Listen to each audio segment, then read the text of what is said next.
So hello guys, good morning, good boy Rafa ulit, GTA Cars, kasama ko si Aljon. Yan. Morning guys.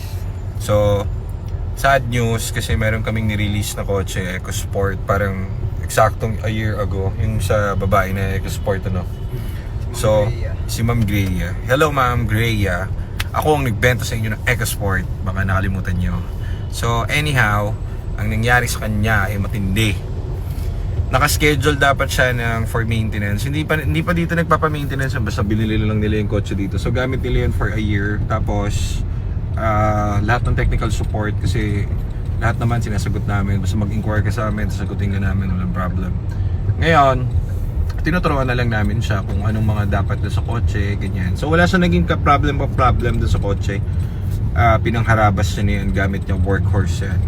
So ngayon, after a year, dapat tumawag sa amin si ma'am para magpa-maintenance. So, maintenance, magpapa-PMS. So, sabi ko, ayos, makikita ko na naman yung isa sa mga nirelease nating kotse. So, tara, kahit first time, hindi kasi siya sa atin nagpapa-PMS kasi siguro malayo siya. So, nagpa-schedule siya parang a month ago. Ang problema, wala na naman siguro siyang time. So, ang nangyari, imbis na pumunta siya sa amin for PMS after 1 year, ang nangyari, tumawag siya yung mga nakikita niya sa advertisement na pumupunta sa bahay, nag-home service ng PMS.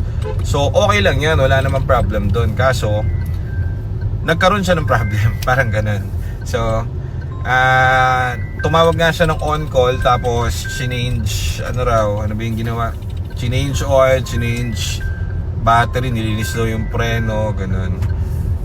Tapos, pagtapos i-change oil ng lahat, hindi na umandar ang kanyang sasakyan. Totally stall. Ibig sabihin, hindi, mas masaklap pa nga yung nangyari. Umaandar. Ang problema na wala yung hatak. As in, ang takbo daw 10, saka 20. So, syempre, kung ano yung in-input, yun ang magiging output niyan. Ano yung in-input? Change oil. So, ang hinala namin, yung langis na pinasok doon sa sasakyan is mali. So, walang choice kundi ipatowing ni madam yung kanyang kotse papunta sa kanila. Hindi ko alam kung tiga saan si ma'am, tiga Paranaque yata o Las Piñas. So, pinadala dito sa shop. Dumating na dun sa isang garahe namin kagabi.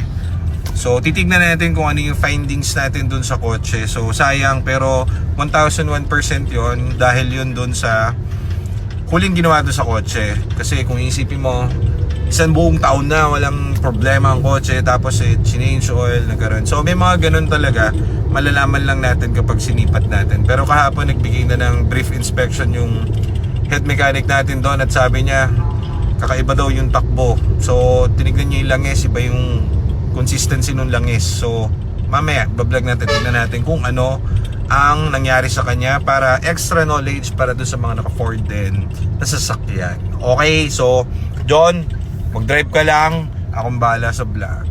Ano nangyari? Pina-change oil, di ba? Tapos Parang wala daw power. nawala ng power, tapos change oil. Eh di dapat pala yung nag-change oil lang ano? Ano sabi nung nag-change oil?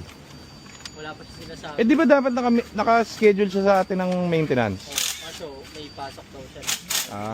Nagpa-home service pa lang siya. Nagpa-change oil siya. Mekaniko daw siya. Parang Yung problem kasi sa ganun, kapag general mechanic, siyempre yung langis na wala, di naman lahat ng klase ng langis meron siya. So kung ano yung langis na available, yun ang ipapasok niya.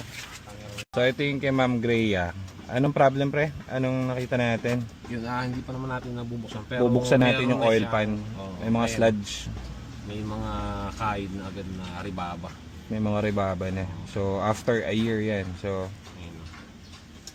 ganda pa rin ng engine sana, no? Galing sa atin to eh. So ngayon, Sariwa naman yun nga lang. Isa lang is. so problem, syempre kung ini-input mo dyan, yun ang output yun. Titignan natin yung oil pan kung ano yung laman niya. Ordinary na lang yung ginamit. Wala, hindi sumasabi kang ano. Masyado malabnaw, ano? Masyado malabnaw. Pang ibang brand, oh. Yung kintab na yan, nakita parang may rainbow. Yun, sa panabi na mumutot. Ribaba yan. ayun yung parang parang yung nagbisa ka ng baka niyo. Yan. Oh. Yun o. Ribaba yan. So anong hatol natin sa kotse ni Ma'am Greya?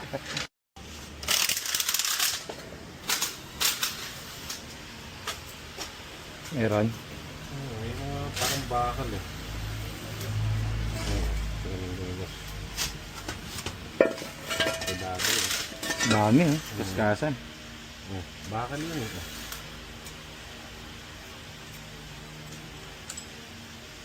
Saan galing? Saan ang galing ang bakal? So wala to. Ano to kay madam? Mabubuksan natin. Tsaka nakita mo yung lang isa yung nangingitab. Ah, saka iba. Cuidado. Kung ano, bago pa lang yun. Kung ano na tumagal. Ay, no? Bakal yun. Okay. So Yun dapat yun. mali yung consistent yung mali talaga yung langis na kinabit ano. Okay. So yan ang kwento ni Ma'am Greya.